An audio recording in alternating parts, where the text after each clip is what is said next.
அனைவருக்கும் காலை வணக்கம். இன்றைய நாளிலும்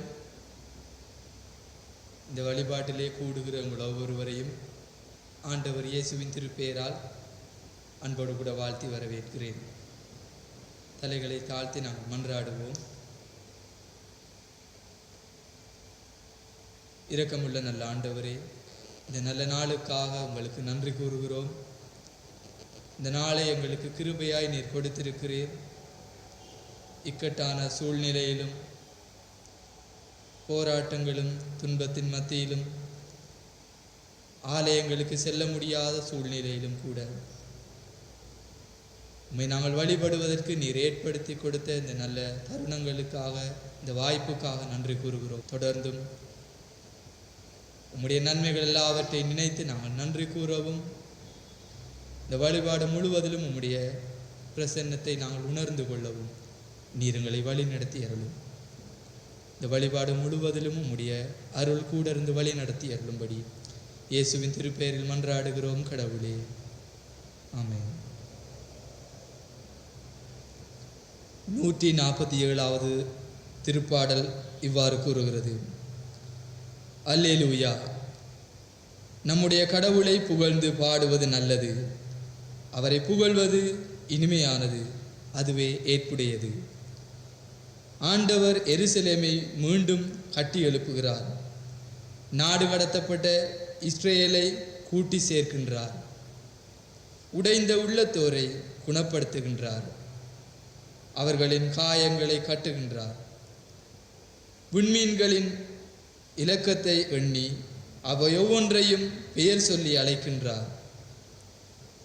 நம் தலைவர் மாண்பு மிக்கவர், மிகுந்த வல்லமை உள்ளவர், அவர்தம் நுண்ணறிவு அளவிற்கு அரியது. ஆண்டவர் எளியோருக்கு ஆதரவளிக்கின்றார், பொல்லாரையோ தரை மட்டும் தாழ்த்துகின்றார். ஆண்டவருக்கு நன்றி செலுத்தி பாடுங்கள், நம் கடவுளை யாழ் கொண்டு புகழ்ந்து பாடுங்கள். கடவுளை புகழ்ந்து பாடும்படி நாங்கள் யாவரும் பாடுவோம். தேவனை துதியுங்கள், எப்பொழுதும் தேவனை துதியுங்கள் என்ற பாடலை யாவரும் பாடுவோம்.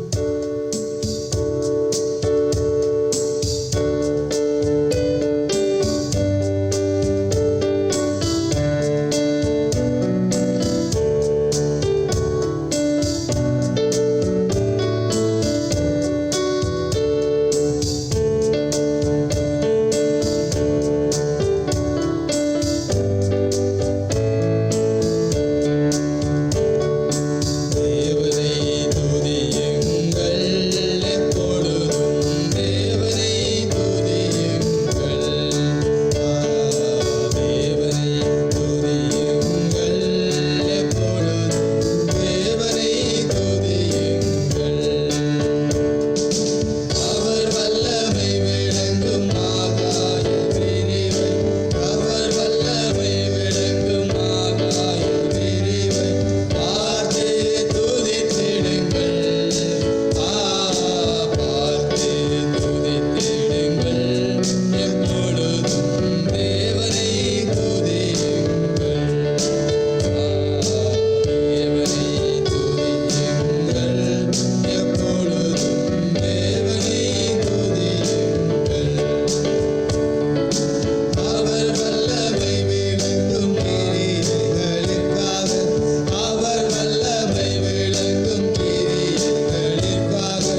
யாவரும் கடவுளுடைய சமூகத்துக்கு முன்பாக கடவுள் எங்களுடைய வாழ்விலே செய்த ஒவ்வொரு நன்மைகளை நினைத்து கடவுளுக்கு நன்றி கூறுவோம். அவர் எங்களை பெயர் சொல்லி அழைத்தவர். எங்களுடைய ஒவ்வொரு பருவத்திலும் எங்களோடு கூட இருந்து எங்களை வழி நடத்துகிற கடவுளை நோக்கி ஒரு முறை நாங்கள் நன்றி கூறுவோம். எங்களுடைய மகிழ்ச்சியான ஒவ்வொரு தருணங்களிலும் கடவுள் எங்களோடு கூட இருந்திருக்கிறார். நாங்கள் துன்பத்தோடு விழுந்து போன சந்தர்ப்பங்களிலும் எங்கள் அருகில் இருந்து எங்களை தேற்றிருக்கிறார். ஒரு நல்ல நண்பனை போல அவர் எங்களோடு கூட இருந்து எங்களுக்கு ஆலோசனை சொல்லி எங்களுடைய வாழ்நாள் முழுவதிலும் அவர் எங்களை விட்டு விலகாதவராய் இருக்கிறபடினாலே இந்த நாளிலும் கடவுளை நோக்கி நாம் நன்றி கூறுவோம். ஆண்டவரே, நீர் எங்களுடைய வாழ்வில் செய்த நன்மைகள் ஏராளம் என்று சொல்லுவோம். கடவுள் எங்களுடைய வாழ்விலே செய்த ஒவ்வொரு நன்மைகள் விசேடமாய் அவர் எங்களுக்கு கொடுத்த நல்ல உறவுகளுக்காக நாங்கள் நன்றி கூறுவோம். நல்ல தாயையும் தகப்பனையும் சகோதரங்களையும் நல்ல உறவுகளையும் நல்ல நண்பர்களையும் அவர் எங்களுக்கு கிருபையாய் கொடுத்திருக்கிறார். அதற்காக கடவுளுக்கு நன்றி கூறுவோம். முழு உள்ளத்தோடு அவரை ஆராதித்து ஆண்டவருடைய நாமத்தை மகிமைப்படுத்துவோம். முழு பலத்தோடு அவருடைய நாமத்தை புகழ்ந்து பாடுவோம். ஆண்டவர் எங்களுடைய வாழ்விலே செய்த எல்லா நன்மைகளை நினைத்து நன்றி நிறைந்த இருதயத்தோடு அவருடைய வல்லமையான செயல்களை ஒவ்வொன்றையும் நினைத்தவர்களாக நாங்கள் பாடுவோம். உம்மை ஆராதிப்பேன், உம்மை ஆராதிப்பேன், முழு உள்ளத்தோடு உம்மை ஆராதிப்பேன், முழு பலத்தோடு முழு மனதோடு உம்மை ஆராதிப்பேன் என்று யாவரும் பாடி அவருடைய நாமத்தை மகிமைப்படுத்துவோம்.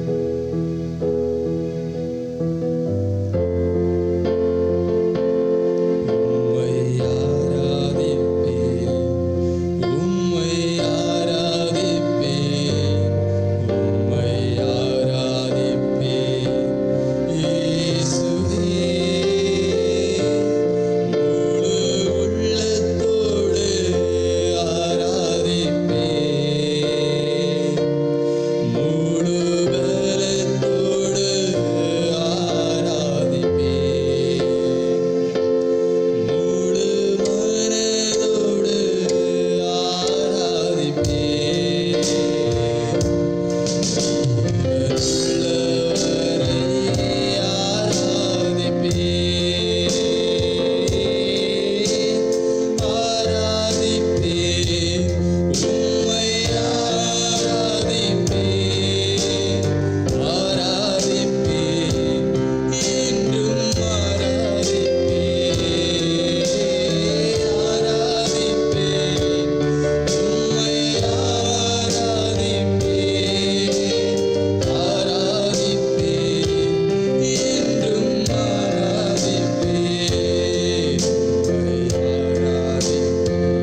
ஜெபத்தை கேட்பவர் நீர் மாத்திரம் ஆண்டவரே. அதற்காய் நாங்களுக்கு நன்றி கூறுகிறோம், உங்களுக்கு நன்றி கூறுகிறோம் சுவாமி. கண்ணீரோடு இருந்து உம்மை நோக்கி மன்றாடுகிற ஒவ்வொரு சந்தர்ப்பங்களிலும் நீர் அருகில் எங்களை ஜெபத்தை கேட்கிறீரே, அதற்காய் நன்றி கூறுகிறோம். நீர் என்னோடு கூட இருக்கிறீர் சுவாமி. ஆண்டவரே, உடைய சீடர்களை பார்த்து நீர் சொன்னீர், இந்த உலகத்தின் முடிவு பரியந்தமும் நான் உங்களோடு கூட இருக்கிறேன் என்று சொன்னீங்களே. ஆண்டவரே, எல்லா சூழ்நிலைகளிலும் நீர் எங்களோடு கூட இருக்கிறீர் என்ற அந்த நம்பிக்கையை நீர் கொடுக்கிறபடினாலே நன்றி கூறுகிறோம் ஆண்டவரே. உங்களை நன்றி நிறைந்த இதயத்தோடு உம்மை போற்றி பாடுகிறோம், உம்மை ஆராதிக்கிறோம் கடவுளே, உம்மை ஆராதிக்கிறோம் ஆண்டவரே.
கடவுளுக்கு நன்றி கூறின நாங்கள் ஒரு விசை ஆண்டவருடைய சமூகத்திலே நாங்கள் எங்களை ஆராய்ந்து பார்ப்போம்.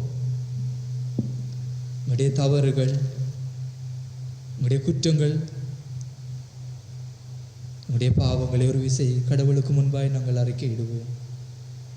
உங்களுடைய சொல்லாலும் செயலாலும் உங்களுடைய சிந்தனைகளினாலும் நாங்கள் ஒவ்வொரு நாளும் கடவுளுக்கு எதிராகவும் கடவுளுடைய படைப்புகளுக்கு எதிராகவும் நாங்கள் செய்கிற ஒவ்வொரு தவறுகளையும் ஆண்டவருக்கு முன்பாய் அறிக்கையிட்டு மன்னிப்பை வேண்டி நிற்போம்.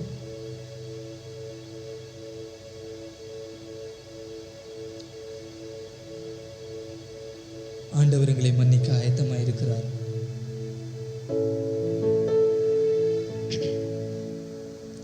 ஆனாலும் உங்களுடைய தவறுகளை நாங்கள் கடவுளிடத்திலே அறிக்கையிடுவோம்.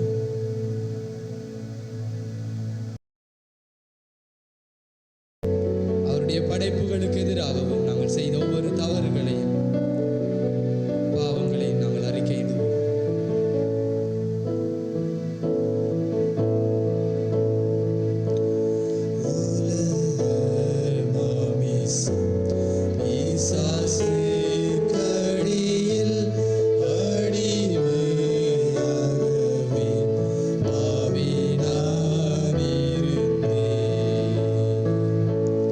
நிம்மதி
புது வாழ்வுக்கு நீராய் நீர் எங்களை வழி நடத்தி அருளும்படி இயேசுவின் திருப்பெயரில் மன்றாடுகிறோம் நல்ல கடவுளே, ஆமென். வாசிக்கும்படியாக தெரிந்து கொள்ளப்பட்ட வேத பாடம் மத்தேயு 25ஆம் அதிகாரம் 31ஆம் வசனம் தொடங்கி 46ஆம் வசனம் வரை. அன்றியும் மனுஷகுமாரன் தமது மகிமை பொருந்தினவராய் சகல பரிசுத்த தூதர்களோடு கூட வரும்போது தமது மகிமையுள்ள சிங்காசனத்தின் மேல் வீற்றிருப்பார். அப்பொழுது சகல ஜனங்களும் அவருக்கு முன்பாக சேர்க்கப்படுவார்கள். மேய்ப்பனானவன் செம்மறியாடுகளையும் வெள்ளாட்டுக்களையும் வெவ்வேறாக பிரிக்கிறது போல அவர்களை அவர் பிரித்து செம்மறியாடுகளை தனது வலது பக்கத்திலும் வெள்ளாட்டுக்களை தமது இடது பக்கத்திலும் நிறுத்துவார்.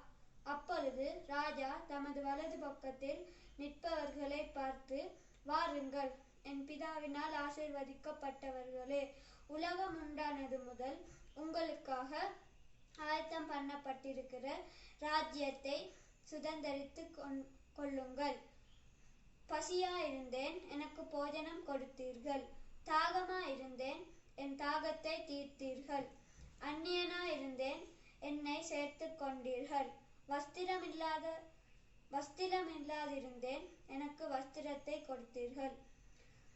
வியாதியாயிருந்தேன், என்னை விசாரிக்க வந்தீர்கள்.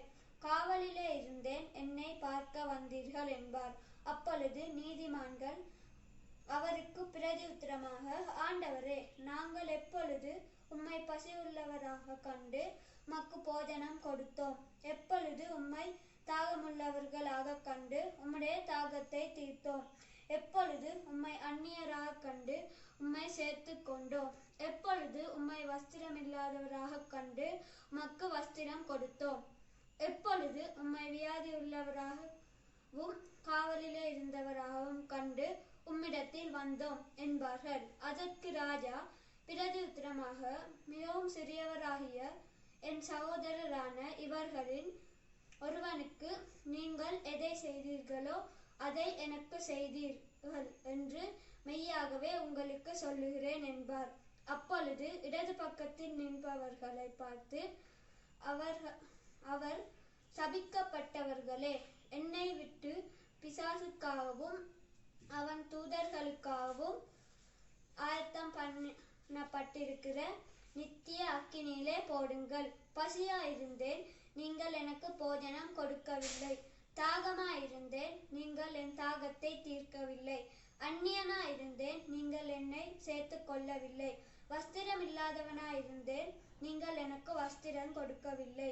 வியாதி உள்ளவனாகவும் காவலிலே அடைக்கப்பட்டவனாகவும் இருந்தேன், நீங்கள் என்னை விசாரிக்கவில்லை என்றார். அப்பொழுது அவர்களுக்கு அவர் பிரதியுத்தரமாக, ஆண்டவரே, உம்மை பசியுள்ளவனாகவும் தாகமுள்ளவராகவும் அந்நியராகவும் வஸ்திரமில்லாதவராகவும் வியாதிப்பட்டவராகவும் காவலிலே அடைக்கப்பட்டவராகவும் நாங்கள் எப்பொழுது கண்டு உமக்கு உதவி செய்திருந்தோம் என்பார்கள். அப்பொழுது அவர் அவருக்கு பிரதியுத்தரமாக, சிறியவர்களாகிய இவர்களில் ஒருவனுக்கு நீங்கள் எதை செய்திருந்தார்களோ அதை எனக்கு செய்திருந்தீர்கள் என்று மெய்யாகவே உங்களுக்கு சொல்லுகிறேன் என்பார். அந்தப்படி இவர்கள் நித்திய ஆக்கினையை அடையவும் நீதிமான்களோ நித்திய ஜீவனை அடையவும் போவார்கள் என்றார் என்பதே. ஆமென். கிறிஸ்துவுக்கு அன்பானவர்களே, திரும்பவுமாக ஒரு உயிர்த்தெழுந்த ஆண்டவரின் திருப்பிரசன்னத்திலே ஆண்டவருடைய வார்த்தையோடு கூட உங்களில் இணைந்து கொள்வதில் நாங்கள் மகிழ்ச்சி அடைகின்றோம். நாம் திருச்சபையாக ஆண்டவருடைய நாமத்திலே நாங்கள் வழிபட முடியாவிட்டாலும் தேவனுடைய வசனத்தை தியானிப்பதற்கு இவ்விதமாக எங்களுக்கு ஆண்டவர் உதவி செய்திருக்கின்றபடியால் நாங்கள் அவரை துதிக்கின்றோம், போற்றுகின்றோம், வணங்குகின்றோம். இந்த நாளிலும் செய்தியாக நாங்கள் திரும்பவுமாக ஆண்டவருடைய வருகைக்குரிய இரண்டாம் வருகைக்குரிய வேத பாடத்தை நாங்கள் வாசிக்க கேட்டோம். அவருடைய வருகை, அவருடைய அரசாட்சி, இவைகளை குறித்து இந்த இடத்திலே நாம் தியானிக்க இருக்கின்றோம். இன்றைக்கு சில திருச்சபைகள் இறையரசின் பெருவிழா அல்லது கிறிஸ்து அரசர் என்கின்ற பெருவிழாவோடு கூட இறை வழிபாட்டை நடத்துகின்றவர்களாக இருக்கின்றார்கள்.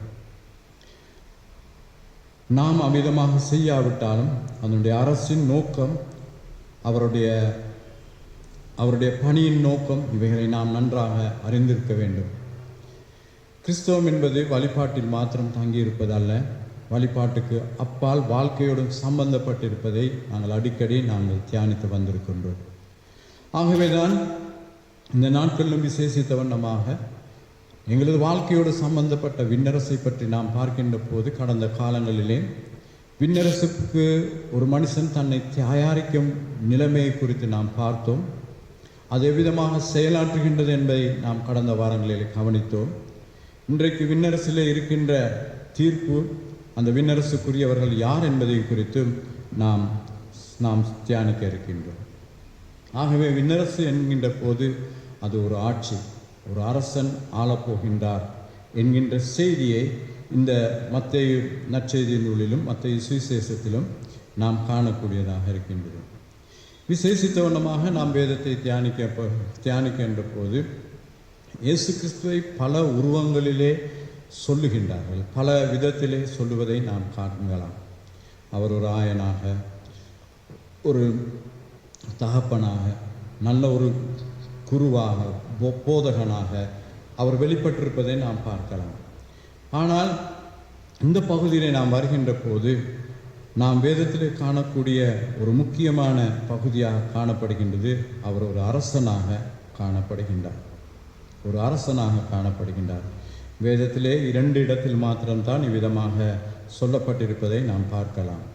ஒன்று, யோவான் நற்செய்தி நூல் 1 அதிகாரம் 49 வசனத்திலே, நாத்தான்வேல் உன்னை நான் அத்திமரத்தின் கீழே கண்டேன் என்று சொன்னபோது அவரை பார்த்து, என் ஆண்டவரே, நீர் இஸ்ரவேலை ஆளும் ராஜா என்று கூறி அவரை மகிமைப்படுத்துகின்றார். இந்த பகுதியிலும் நாம் பார்க்கின்ற போது 25 அதிகாரம் 34 வசனத்திலும் அதே போல தொடர்ந்து 40 வசனத்திலும் பார்க்கின்ற போது அந்த வார்த்தைகள் வருகின்றதை பார்க்கின்றோம். அவர் ராஜாவாக அந்த இடத்திலே இருப்பதை நாம் காண்கின்றோம். அவர் ராஜாவாக இருக்கின்ற இடத்திலே அவர் விசேஷித்தவனமாக அவரை நாம் கவனிக்கின்ற போது அந்த இடத்திலே செம்மறியாடுகளையும் வெள்ளாட்டுக்களையும் பிரித்தெடுத்த பிறகு வலது பக்கத்தில் இருக்கின்ற ஆட்டுக்கு தான் அவர் பிரதியுத்தரமாக ராஜா என்று தன்னை அறிமுகப்படுத்துகின்றார். தன்னை ராஜா என்று சொல்லி வலது பக்கத்தில் நிற்பவர்களை பார்த்து பேசுகின்றார்.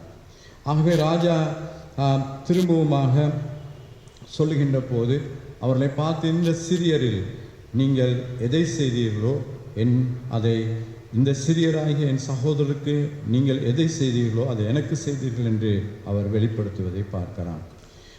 இடப்பக்கத்தில் இருந்த மற்றவர்களை பார்த்து அவர் அவ்விதமாக சொல்லாதபடி, ராஜா என்ற முறையிலே வராதபடி, அவர்களை ஆள்பவர்களாக அல்லது அவர்களுக்கு எந்த ஒரு காரியத்தையும் அவர்களுக்கு சொல்லாதபடி, அவர்களை நேரடியாகவே மரண ஆக்கினைக்கு ஒப்பு கொடுக்கின்றவர்களாக, நரகத்துக்கு ஒப்பு கொடுக்கின்றவர்களாக அந்த இடத்திலே பார்ப்பதையும் நாம் காணலாம். ஆகவே ஒரு ஆட்சியின் அதிகாரத்தை அவர் பயன்படுத்துவது ஒரு சிறப்பான வழிநடத்துதல் காணப்படுகின்ற மக்களுக்காக என்பதை நாம் கவனிக்க வேண்டியதாக இருக்கின்றது. இதை சொல்லுகின்ற போது ஒரு சிறப்பான காரியம், இந்த உலகத்திலே யாவருக்கும் எதையுமே ஒரு மேன்மையான இடத்தை காண வேண்டும், மேன்மையான இடத்திலிருந்து எல்லாவற்றையும் தாங்கள் பரிபாலிக்க வேண்டும், பராமரிக்க வேண்டும் என்று சிந்திக்கின்ற ஜனங்களை நாம் எப்பொழுதும் காண்கின்றோம். ஆகவேதான் ஒரு சிறு கதை ஞாபகம் வருகின்றது. ஒரு முறை ஒரு பைத்தியக்காரன், ஒரு மனநோயாளி தனது ஆஸ்பத்திரியில் இருக்கின்ற போது அவன் கையிலே ஒரு சில காசுகள் இருந்தது. அந்த காசை வைத்துக்கொண்டு, ஒரு சிறிய தொகை, அந்த காசை வைத்துக்கொண்டு அவன் அங்குமிங்குமாக நடந்து கொண்டிருந்தான். பக்கத்தில் இருந்த மனநோயாளி, நீ எதற்காக நடந்து கொண்டிருக்கின்றாய் என்று சொன்னார். அவன் கையில் இருக்கின்ற பணம் எதற்காக நீ வைத்து கொண்டிருக்கின்றாய் என்று கேட்கின்ற போது அந்த மனநோயாளி, அந்த பைத்தியம் பிடித்தவன் சொன்னான், நான் இந்த உலகத்தை நான் வாங்கப் போகின்றேன், இதை நான் ஆளப் போகின்றேன் என்று சொன்னார். உடனடியாக அருகில் இருந்த அந்த மற்ற மனநோயாளி அவனை பார்த்து, இப்போது நீ அந்த எண்ணத்தை நீ விட்டுவிடு ஏனென்று கேட்டால், நான் இப்போது இந்த உலகத்தை விற்பதற்கு நான் யோசிக்கவில்லை, சிந்திக்கவில்லை, அதனால் அந்த யோசனையை நீ விட்டுவிடு என்று சொல்லிவிட்டார். உலகம் இவ்விதமாக தான் ஒரு பைத்தியக்காரனைப் போல, விசர் பிடித்தவனைப் போல இந்த உலகத்தில் இருக்கின்ற எல்லாவற்றையும் தான் ஆள வேண்டும் என்ற நோக்கத்தோடு கூட வாழ்ந்து கொண்டிருக்கின்ற வேளையிலே அதிகாரம் நிறைந்தவனாக ஆட்சியோடு கூட வாழ வேண்டும் என்று கூட இந்த நாட்களிலே எல்லா நாடுகளிலும் இருப்பதை நாம் காண்கின்றோம். ஆகவே பலவிதமான செயல்கள் அதிகாரத்துக்கு எங்களுக்கு இவ்விதமாக தேவை, அவைகள் தேவை, இவைகள் தேவை, இந்த அதிகாரத்தை நாம் நிலைநாட்ட வேண்டும் என்று சொல்லி அவர்கள் நினைக்கின்றவர்களாக இருக்கின்றார்கள். ஒரு ஆட்சி என்பது அதிகாரம் அல்ல. அதற்கு அப்பால் அதில் இருக்கின்ற காரியங்களை நாம் சிந்திக்க வேண்டியவனாக இருக்கலாம். ஆட்சி என்பது ஒரு மனிதர், ஒவ்வொரு மனிதரும் தனக்கு பொறுப்புள்ள ஒவ்வொரு மனிதனையும் வழிகாட்ட வேண்டியவனாக இருக்கின்றான். அந்த நாட்டை நெறிப்படுத்த வேண்டியவனாக இருக்கின்றான். அதை ஒழுங்குபடுத்த வேண்டியவனாக இருக்கின்றான். முறைப்படுத்த வேண்டியவனாக இருக்கின்றான் என்று நாம் சொல்லலாம். அது ஒரு சிறப்பான ஆட்சி. ஆகவே தனது மக்களை ஒரு சிறப்பான ஆட்சிக்கு அவன் கொண்டு வர வேண்டும் என்றால் அந்த ஆட்சி அவ்விதமாக சிறப்பாக நடைபெற வேண்டும் என்பதை நாம் அறிந்து கொள்ள வேண்டும். இதுவே ஒரு சிறப்பான ஆட்சி என்பதையும் நாம் சிந்திக்க வேண்டியவர்களாக இருக்கின்றோம். அதிகாரத்தை அல்ல, ஒரு சிறப்பான ஆட்சி மக்களை பராமரித்து மக்களை சிறப்பான வழிநடத்த மக்களுக்கு எந்த நிலைமையிலும் நிறைவை கொண்டு வருகின்றதாக இருக்க வேண்டும். மறுபக்கமாக நாம் பார்க்கின்ற போது, ஆட்சி என்கின்ற போது இயேசு கிறிஸ்து சொல்கின்ற நிறையாட்சியை நாம் பார்க்கின்ற போது அந்த இறையாட்சியிலே இருக்கின்ற காரியம் என்னவென்றால் அது ஒரு உண்மையான அரசு. அது ஒரு போலியான அரசு அல்ல, ஒரு தற்காலிகமான அரசு அல்ல. அது உண்மையாக சதா காலமும் உள்ள ஒரு அரசு. அது நீதியின் அரசு, அது அருளின் அரசு. அதிலே இன்னுமாக நாம் பார்க்கின்ற போது அது ஒரு புனிதத்தின் பரிசுத்தத்தின் அரசு. அந்த அரசிலே அன்பின் செயல்களை நாம் காணக்கூடியதாக இருக்கும். ஆகவே தான் இந்த அரசிலே பங்கு பெறுகின்றவர்களை குறித்து ஆண்டவர் வலப்பக்கத்தில் இருக்கின்றவரை அவர் தெரிந்து கொள்வதை நாம் பார்க்கலாம். ஆகவே வாழ்க்கையில் இந்த அரசிலே அவர் கேட்கின்ற காரியம், சில காரியங்களை அவர் சொல்லுகின்றார். அவர் 6 கேள்விகளை அந்த இடத்திலே வைக்கின்றார். அந்த 6 கேள்விகளுக்கு சிறப்பான பதில் கொண்டவர்களை தனது அரசிலே அவர் வைத்துக் கொள்கின்றார் என்பதை பார்க்கின்றோம். இந்த நாட்களிலும் கடந்த வாரங்களிலே மாதத்திலே எங்களது உயர்தர பரீட்சை எழுதி முடிக்கப்பட்டது. இந்த உயர்தர பரீட்சையிலே ஒரு தகப்பன் தனது மகனிடம் கேட்டார், எப்படி உனது பரீட்சை, நீ ஆங்கிலத்திலே எவ்விதமாக பரீட்சை எழுதினாய் என்று கேட்டார். அவன் சொன்னான், 6 கேள்விகள் வந்தது. 6 கேள்விகள் முதல் 4 கேள்விகளுக்கும் நான் பதிலளிக்கவில்லை. கடைசியாக இருந்த 2 கேள்விக்கு நான் பதிலளிக்கவில்லை, என்னால் முடியவில்லை என்று சொல்லி அவன் தன் தகப்பனிடம் சொன்னான்.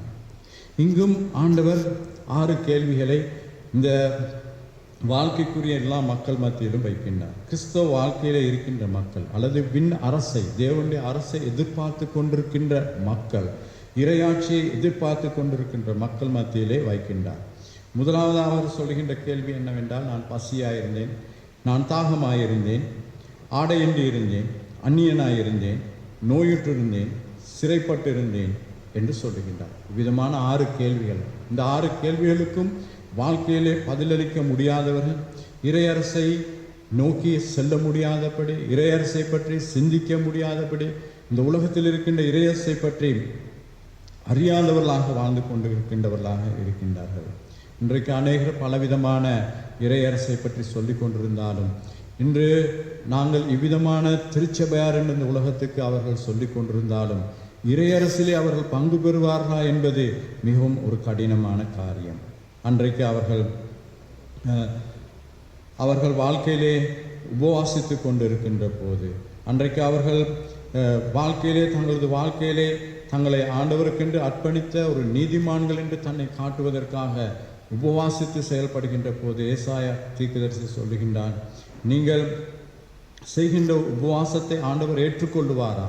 அது தகுதியான ஒரு உபவாசமா என்று கேட்கின்றார். பசியாய் இருக்கின்றவர்களுக்கு, வஸ்திரமில்லாதவர்களுக்கு நீங்கள் எதை செய்தீர்கள் என்று கேட்கின்றார். அவர்களுக்கு நீங்கள் எதையுமே செய்யாதவர்களாக வாழ்க்கையிலே வாழ்ந்திருக்கின்றீர்கள் என்று அந்த தீர்க்கதரிசி, ஏசாயா தீர்க்கதரிசி கூட பேசுகின்றதை பார்க்கின்றோம். திரும்பவுமாக ஆமோஸ் தீர்க்கதரிசி நீதிக்குரிய வாழ்க்கையை பற்றி பேசுகின்ற போது, நீதிக்குரிய வாழ்க்கையிலே அன்றைக்கு ஒரு ஜோடு செருப்புக்காக மக்களை நீங்கள் வாங்குகின்றவர்களாக இருக்கின்றீர்கள் என்று அவர்களை குறித்து பேசுகின்றார். ஆகவே இந்த உலக வாழ்க்கையிலே கிறிஸ்தவம் என்பது வழிபாட்டுக்கு முக்கியத்துவம் கொடுப்பது போல, வழிபாட்டுக்கு மேலாக அவனுடைய வாழ்க்கையிலே இருக்கின்ற சிறப்பான வாழ்க்கை கொண்டவனாக, சிறப்பான ஒரு கிறிஸ்தவ எண்ணம் கொண்டவனாக இருக்கின்றான். மக்கள் பசியாக இருக்கின்ற போது, மக்கள் தாகமாக இருக்கின்ற போது, மக்கள் அந்நியனாக இருக்கின்ற போது அவர்களுக்கு செய்ய வேண்டிய பணிகளை மனிதன் கிறிஸ்தவனாக இருக்கின்ற ஒவ்வொருவரும் செய்ய வேண்டியவர்களாக இருக்கின்றார்கள். நீங்கள் ஒரு கலசம் தண்ணீர் கொடுத்தால் அது பரலோகத்திலே அந்த ஒரு கலசம் தண்ணீர் சேர்க்கப்படும் என்று அவர் சொல்லுகின்றார். இந்த சிறியரில் நீங்கள் எதை செய்தாலும் அது பரலோகத்திலே அது கணக்கெடுக்கப்படும் என்று சொல்கின்றார். ஆகவேதான் இந்த உலக வாழ்க்கையை நாம் பார்க்கின்ற போது மக்கள் பணியே இந்த உலகத்தின் மகேசனின் பணியாக காணப்படுகின்றது. வேறு பணிகளை செய்வதனால் மாத்திரம் நாம் ஆண்டவரை அடைந்து விடலாம் என்று சொல்லுவதை விட எங்களது வாழ்க்கையிலே செய்ய வேண்டிய பணிகளை சிறப்பாக செய்வது ஒரு முன்மாதிரியான காரியமாக காணப்படுகின்றது. மியோனிஸ் என்கின்ற ஒரு ஆயன் அல்லது ஒரு குரு ஒரு நாள் அவர் காலையிலே ஆராதனை முடித்துவிட்டு மக்களுக்கு சேவை செய்வதற்காக அவர் செல்வது வழக்கம்.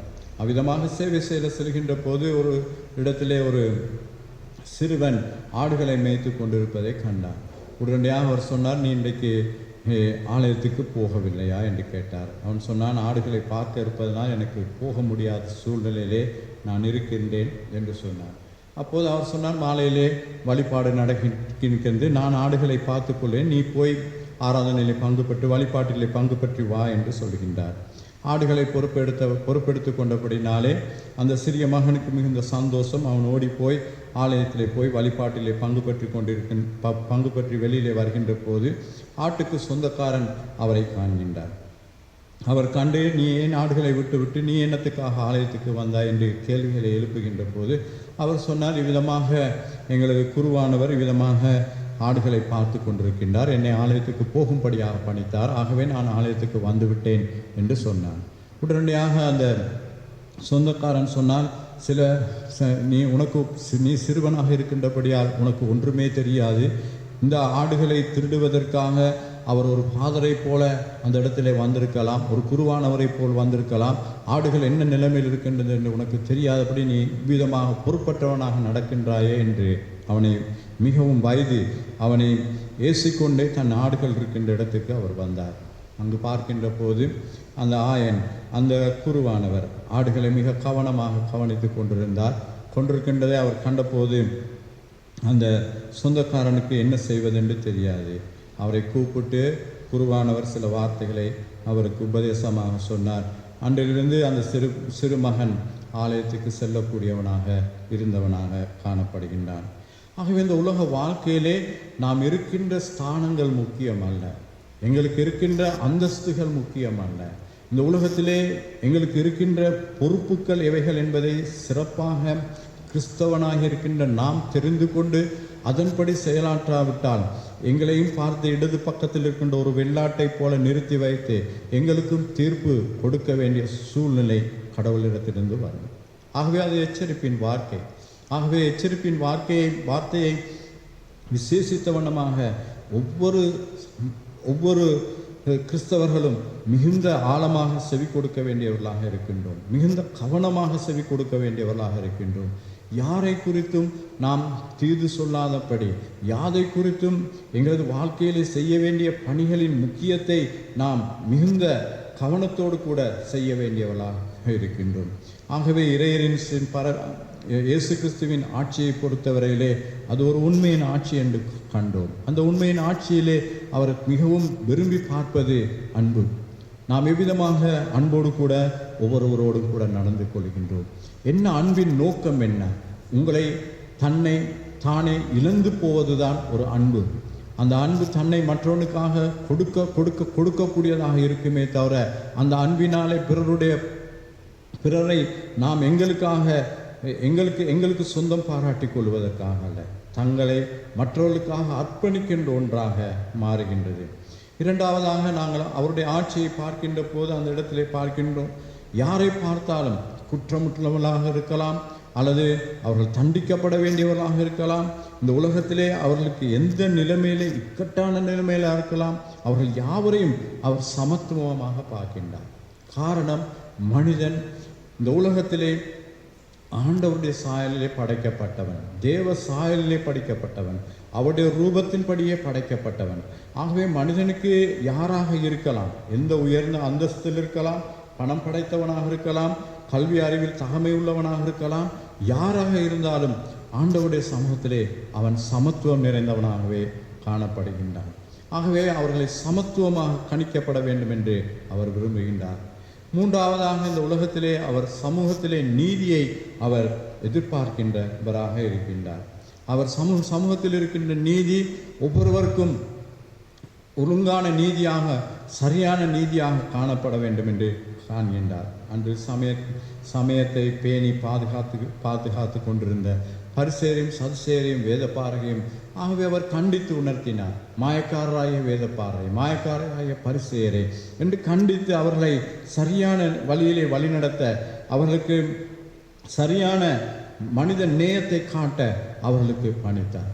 கிறிஸ்தவ வாழ்க்கை என்பது மனிதர்களுக்கு நாம் நீதி உள்ளவர்களாக, சமூகத்தில் நீதி உள்ளவர்களாக, எங்களுக்கு என்ன நீதி கிடைக்கின்றோ அதை நீதி இந்த ஏழைக்கும் இந்த உலகத்திலே இடர்களாக இருக்கின்ற எந்த மனிதனுக்கும் கிடைக்க வேண்டியதாக இருக்க வேண்டும்.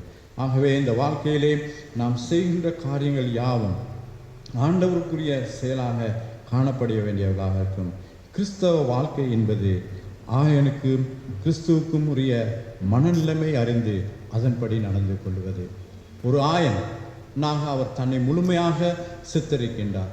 எவ்விதமாக ஒவ்வொருவர் மேலும் கவனம் எடுக்க வேண்டுமோ, எவ்விதமாக மந்தையிலே கவனம் எடுக்க வேண்டுமோ, எவ்விதமாக ஒவ்வொரு ஆடுகளை குறித்து கவனம் எடுக்க வேண்டுமோ, எவ்விதமாக அங்கு நசல்பட்டதோ அல்லது அதற்கு ஏதாவது வருத்தங்கள் இருந்ததோ அவைகளுக்கு கவனம் எடுக்க வேண்டுமோ, அவைகள் எல்லாவற்றையும் அவன் கவனம் எடுத்து எல்லா ஆடுகளையும் ஒரே போல பராமரிக்கிறவனாக இருக்க வேண்டும். அவனே ஒரு சிறந்த ஆயன், அவனே ஒரு சிறந்த மந்தை மேய்ப்பனாக காணப்படுவான்.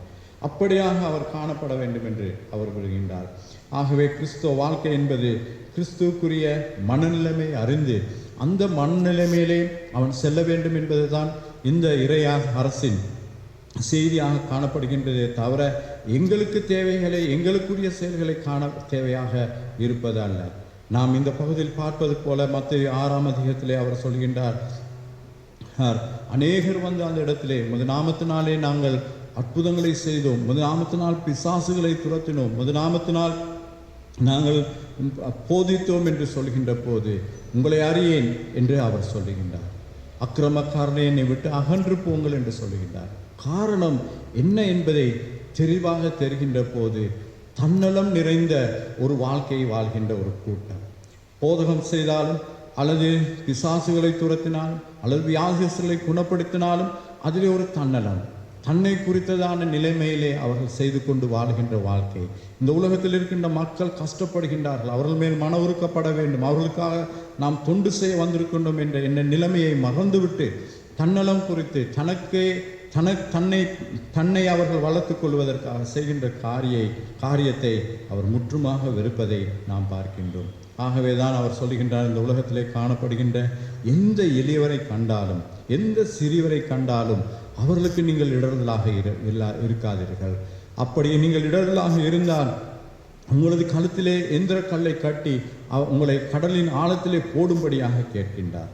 காரணம், உங்களது வாழ்க்கையிலே, எமது வாழ்க்கையில் இருக்கின்ற தன்னலம் இவ்விதமாக காணப்படுகின்றபடியினால். ஆகவேதான் இந்த உலகத்திலே காணப்படுகின்ற ஒரு முதுமொழி இருக்கின்றது, ஏழையின் முகத்திலே இறைவனை காணலாம், ஏழையின் முகத்திலே நாம் இறைவனை காணலாம், அல்லது ஏழையிடம் நாம் இறைவனை காணலாம் என்று அவர் சொல்லுகின்ற காரியத்தை பார்க்கலாம். காரணம், ஏழையானவன் தனக்கு இந்த வாழ்க்கையில இருக்கின்ற எந்த ஒரு காரியத்தையும் அவன் நினைக்காதவன், நாளை குறித்து அவனுக்கு கவலை இல்லை. ஆனால் நாளை எதிர்பார்ப்பை அவன் எங்கிருந்து எதிர்பார்ப்போடு கூட இருக்கின்றான் என்று கூட தெரியாதபடி அவன் வாழ்ந்து கொண்டு ஆண்டவரிடத்திலிருந்து போஷிக்கப்பட்டு கொண்டிருப்பதை நாம் காண்கின்றோம். ஆகவே அவனிடத்திலிருந்து இறைவனை காணலாம் என்ற ஒரு மொழி இருக்கின்றது. ஆனாலும் இன்றைய நாளிலே ஆண்டவர் சொல்லுகின்ற வார்த்தை, எல்லாருடைய முகத்திலும் இறைவனை காண வேண்டிய காலம் வந்துவிட்டது. அப்படி வருகின்ற போதுதான் இந்த இறையரசு நமது சமூகத்திலே, நமது மத்தியிலே காணப்படும். இது ஒரு புதுமொழி. இந்த புதுமொழியை நாம் தரித்தவர்களாக இந்த உலகத்துக்கு செல்கின்ற போது தேவன் எங்களை ஆசீர்வதிக்கின்றார், நிறைவுபடுத்துகின்றார் என்பதை நாம் அறிந்து கொள்ள வேண்டியவர்களாக இருக்கின்றோம். விவேகானந்தர் என்கின்ற தத்துவ ஞானி அல்லது இந்துக்களின் ஒரு சிறந்த போதகன். அவர்கள் கிறிஸ்தவர்களை பற்றி சொல்லுகின்ற ஒரு காரியம் என்னவென்றால், நாம் இந்த உலகத்திலே அநேக பணத்தை வைத்துக்கொண்டு கொண்டாட்டங்கள் அல்லது பலவிதமான காரியங்களிலே நாங்கள் எங்களை திருவிழாக்களிலே எங்களது எல்லா காரியத்தையும் நாம் செலவழித்து விடுகின்றோம். ஆனால் கிறிஸ்தவர்கள் எடுக்கின்ற ஒவ்வொரு காணிக்கையோ ஒவ்வொரு பொருளையும் ஏழைகளுக்காக செலவழிப்பதை, ஏழைகளுக்காக அவர்களுக்கு உதவுவதையும், ஏதாவது ஒரு ஸ்தாபனத்துக்கூடாக பராமரிப்பதையும் நாம் இந்த உலகத்தில் காணக்கூடியதாக இருக்கின்றது என்று கிறிஸ்தவர்களை பற்றி அவர் சொல்லுவதை நாம் பார்க்கிறோம். ஆனால் இன்றைக்கு கிறிஸ்தவர் அந்த நிலைமையில் இருக்கின்றார்களா என்பதை நாம் காண்பது மிகவும் கடினமான ஒரு காரியம். அன்பானவர்களே, கிறிஸ்தவ வாழ்க்கை இந்த உலகத்தில் ஆண்டவர் எங்களுக்கு கொடுத்த ஒரு காரியம். இந்த உலகத்தில் இருக்கின்ற சகல காரியத்தையும் பாதுகாக்க, பராமரிக்க, இவைகளை எங்கள் மத்தியிலே வைத்திருக்கின்றார். நாம் எதை பராமரிக்க நினைக்கின்றோம், எங்களுக்குரியது என்று மாத்திரம் நாங்கள் நினைக்கின்றோம். ஆகவே எங்களுக்குரியது அல்ல, இந்த உலகத்திலே ஆண்டவர் கொடுத்திருக்கின்ற ஒவ்வொரு காரியத்தையும் பொறுப்பெடுத்து அந்த பொறுப்பிலே நாம் ஆண்டவருக்கு நீதியாக, ஆண்டவருடைய அன்பை வெளிப்படுத்துகின்றவராக, ஆண்டவர் சிந்திக்கின்ற அவருடைய நோக்கத்தை கொண்டவராக, அந்த மனநிலைமை அறிந்து அதன்படி செய்கின்ற போது இந்த உலகத்திலே இறை அரசை நாம் இந்த உலகத்துக்கு கொண்டு வருகின்றவர்களாக இருக்கின்றோம். அன்பானவர்களே, நாம் தேவனுடைய அரசை எதிர்பார்த்து கொண்டிருக்கின்றோம். அவர் இந்த உலகத்திலே இன்றைக்கும் இந்த உலகத்திலே ஆள வருகின்றார் என்பதை குறித்து நாம் சிந்தித்து கொண்டிருக்கின்றோம். இந்த உலகத்திலே அவருடைய நோக்கத்தை நினைத்து நாம் அவைகளை பற்றி அறிந்து கொண்டு அவைகளின் பற்றி செயலாற்ற நாங்கள் விரும்பினவர்களாக, அதன்படி நடக்க வேண்டியவர்களாக வருகின்றோம். நாம் இந்த உலகத்தை பார்க்கின்ற போது, இன்றைய ஆட்சிகள், இந்த உலகத்தில் இருக்கின்ற ஆட்சிகளை நாம் பார்க்கின்ற போது, இன்றைக்கு அநேகர் ஒவ்வொருவரையும் குற்றம் சொல்லி, ஒவ்வொருவரையும் குறை சொல்லி, ஒவ்வொருவருடைய தேவைகளையும் பற்றி பேசிக்கொண்டு இருக்கின்றவர்களாக இருக்கின்றார்கள். ஆனால் தங்களால் செய்ய வேண்டிய காரியத்தை கூட செய்யாதபடி இருக்கின்றார்கள். இன்றைக்கு நாம் மக்களாட்சியிலே பாராளுமன்றத்துக்கு சென்றால், மக்களாட்சியிலே இன்றைய நாட்களில் இருக்கின்ற கொரோனாவை பற்றி பேசுகின்ற போது எதிர்க்கட்சி செய்கின்ற காரியம், எதிர்க்கட்சியிலிருந்து கேட்கின்ற கேள்விகள், இத்தனை பேர்கள் மறிக்கின்றார்கள், இத்தனை பேர்கள் உணவின்றிருக்கின்றார்கள், இத்தனை பேர்கள் கஷ்டப்படுகின்றார்கள், அரசாங்கம் பார்த்து கொண்டாயிருக்கின்றது, அரசாங்கத்தால் இதை செய்ய முடியாத என்ற கேள்விகள் பயங்கரமாக கேட்கப்படுகின்றது. அரசாங்கமும் தனது வாக்குகளை பதிவு செய்வதற்காக, தான் ஒரு நல்லவன் என்று காட்டிக்கொள்வதற்காக எல்லா பொறுப்புகளையும் எடுத்து கடனாளியாக இந்த உலகத்திலே வாழ்ந்து கொண்டிருப்பதை நாம் அறியாமல் இருக்கின்றோம். ஆகவே இந்த உலகம் எங்கு செல்லுகின்றது என்று தெரியாத நிலைமையிலே இருக்கின்றது. நாங்கள் தொடர்ந்தும் ஆட்சியை கைப்பற்றிக் கொள்ள வேண்டும் என்பதற்காக பல யோசனைகளிலும் இவ்விதமாக அவர்கள் சென்று கொண்டிருக்கின்றார்கள். அன்பான சகோதரர்களே, ஒருவனுக்கு பொறுப்பு மாத்திரமல்ல, பொறுப்போடு கூட இருக்கின்ற ஆட்சியில் இருக்கின்றவனுக்கு மாத்திரமல்ல, இறையரசை ஆட்சி செய்ய வருகின்ற இயேசுவானவர் கேட்கின்ற ஒரே ஒரு கேள்வி, இறையரசுக்கு நீங்கள் வர வேண்டும் என்றால், இறையரசில் நீங்கள் பங்கு பெற வேண்டும் என்றால் உங்களுடைய வேலை எவ்விதமாக இருக்கின்றது? நீங்கள் இந்த எளியவர்களுக்காக நீங்கள் எதை செய்கின்றீர்கள்? தாகமாய் இருக்கின்றவர்களுக்கு என்னத்தை நீங்கள் செய்கின்றீர்கள்? இன்றைக்கு பராமரிக்க முடியாதபடி பயந்து ஓடுகின்ற நிலைமையில் இருக்கின்ற இந்த தொற்று நோயில் இருக்கின்றவர்களுக்கு நாம் என்னத்தை செய்து கொண்டிருக்கின்றோம் என்ற கேள்வியை நாம் வைக்க வேண்டியவர்களாக இருக்கின்றோம். அங்கு பார்க்கின்ற போது இன்று இயேசு கிறிஸ்து தனது ஆட்சியை இந்த உலகத்துக்கு வந்தால் அவர் கேட்கின்ற கேள்வி, நான் பசியாக இருந்தேன் என்றல்ல, நான் தாகமாக இருந்தேன் என்றல்ல, நான் அந்நியனாக இருந்தேன் என்று சொல்ல மாட்டார், நான் இவ்விதமான சிறையிலே இருந்தேன் என்று சொல்ல மாட்டார்.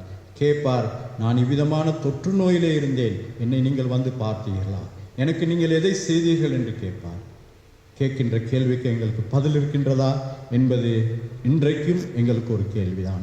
ஆகவே கேள்வியோடு கூட இந்த செய்தியை நான் முடித்துக் கொள்கின்றேன். ஆண்டவர் உங்களோடு கூட இருந்து இந்த கேள்விக்கு ஒரு சிறப்பான பதிலையும் சிறப்பான வழிநடத்தலையும், உங்களது மனநிலைமை ஆண்டவராகிய இயேசு கிறிஸ்துவின் மனநிலைமாய் காணப்படுவதற்கு தேவன் உங்களுக்கு உதவி செய்வார் என்பதையும் நினைத்து ஆண்டவர் கரத்திலே எங்கள் ஒவ்வொருவரையும் ஒப்படைப்போம். ஜெபம் செய்வோம். எங்களை அன்போடு கூட நேசிக்கிறீங்க நல்ல தகப்பனே, திரும்பவும் அன்பின் ஆண்டவரே, உமது அரசுக்கு பாத்திரவான்களாக, பாக்கியமுள்ளவர்களாக நாங்கள் காணப்படுவதற்காக இந்த நாட்களிலே உமது சமூகத்தில் நிற்கின்றோம். தகப்பனே, உமது வார்த்தைகள் யாவும் அன்பின் ஆண்டவரே எங்களை நோக்கி இருக்கின்றது. தகப்பனே, இந்த வார்த்தைகளிலே நாங்கள் எந்த இடத்தில் இருக்கின்றோம் என்று எங்களாலே அறிந்து கொள்ள முடியாதபடி நாங்கள் சிக்கி தவித்து கொண்டிருக்கின்றோம். அன்பின் தகப்பனே, உமது சிந்தை, உமது மனநிலைமை, உமக்குரிய அன்பின் ஆண்டவரே செயலாற்றல், இவைகள் யாவும் எங்களை விட்டு எப்போதே எங்களை விட்டு தூரமாகிவிட்டது. தகப்பனே, இந்த அருமையான நாளும் விசேஷித்த வண்ணமாக நீர் எங்களை இந்த நாட்களில் பொறுப்பெடுக்கும்படியாக ஜெபிக்கின்றோம். அன்பின் தகப்பனே, நீர் இந்த உலகத்திலே வைத்திருக்கின்ற மனநிலைமையை நாங்கள் பெற்று நீர் இந்த உலகத்துக்கு வருகின்ற போது அன்பின் தகப்பனே, உண்மை நாங்கள் தகப்பனே ஆர்ப்பரிப்போடு கூட நாங்கள் ஏற்றுக்கொள்ள, தகப்பனே உமது வருகைக்கு நாங்களும் பாத்திரவான்களாக உமது வலது பக்கத்தில் நிற்கக்கூடியவர்களாக தகப்பனே எங்களை மாற்றிக்கொள்ள நீர் காட்டுகின்ற அன்பின் ஆண்டவரே, உமது அன்பின் காரியம், சமத்துவத்தின் காரியம், சமநிலைமையின் காரியம், தகப்பனே உமது மனித நேயம், தகப்பனே உமது மனநிலைமை, இவைகளை கொண்ட ஒரு வாழ்க்கையை வாழ்வதற்கு தகப்பனே ஒவ்வொரு நாளும் நீர் எங்களுக்கு கற்றுக் கொடுக்கும்படியாக ஜெபிக்கின்றோம். அதிக அன்பின் ஆண்டவரே, இந்த உலகத்தில் இருக்கின்ற ஆட்சியை அதிகாரம் நிறைந்ததாக, அதிகாரத்தினாலே இன்னும் மற்றவர்களை அழிக்க, மற்றவர்களை அன்பின் ஆண்டவரே இழிவுபடுத்த நிலைக்கின்ற நிலையிலே அன்பின் ஆண்டவரே, உமது ஆட்சி எங்களை இன்னுமாக உயரவும் உன்னதமான ஆசீர்வாதத்தோடு கூட செயலாற்றுவதற்கு எங்களை பலன் அளிக்கின்றதாக இருக்கின்றது. அந்த பலனை பெற்று உதவி நிறைந்த அன்பின் ஆண்டவரே வாழ்க்கை எங்களது வாழ்க்கையிலே நாங்கள் காட்ட, எங்களது குடும்பங்களிலே நாங்கள் குடும்பமாக செயலாற்ற, சபையிலே அன்பின் ஆண்டவரே சபையாக செயலாற்ற, சகலவற்றையும் நிறைவோடும் உமது வழிநடத்தலோடும் கூட உமது கிருபையான ஆசீர்வாதங்களோடு கூட செல்ல நீர் எங்களுக்கு உதவி செய்யும்படியாக ஜெபிக்கின்றோம். எங்கள் ஒவ்வொருவரையும் அது திருக்கரத்தில் தாழ்மையோடு ஒப்படைக்கிறோம், பொறுப்படுத்திக் கொள்ளும். இயேசுவின் நாமத்தினாலே ஜெபம் வேண்டுகிறோம் எங்கள் நல்ல தகப்பனே, ஆமென். நம்முடைய கர்த்தராகிய இயேசு கிறிஸ்துவின் கிருபையும் பிதாவாகிய தேவனுடைய அன்பும் தூய ஆவியானவருடைய அன்பின் ஐக்கியமும் நம் அனைவரோடும் இன்றும் என்றும் அவருடைய வருகை மட்டும் எங்களோடு கூட இருந்து எங்களை வழிநடத்தி பாதுகாப்பாராக. ஆமீன். என் ஆத்துமாவே கர்த்தரை ஸ்தோத்திரி, என் முழு உள்ளமை அவருடைய பரிசுத்த நாமத்தை ஸ்தோத்திரி. என் ஆத்துமாவே கர்த்தரை ஸ்தோத்திரி, அவர் செய்த சகல உபகாரங்களையும் மறவாதே.